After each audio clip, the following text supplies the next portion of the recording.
What has my life come to? Hello. So today I'm going to demonstrate the General Motors alarm system with the key fob.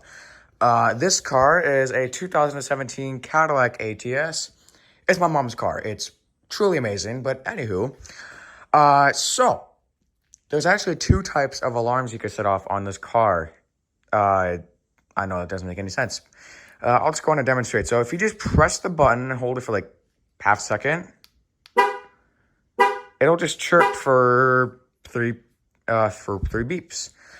This is nice if you're just simply looking for your car. Like say you're in a lost parking lot and you forgot where you parked. First, how? Secondly, there you go. However, if you do actually want to set off your alarm, why, first of all, but secondly, you have to press and hold it. It is actually pretty loud.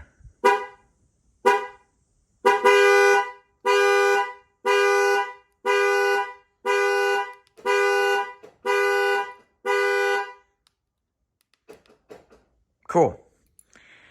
So yeah, that's how it works. I'm sorry, neighbors watching this. Cool. Have a great day.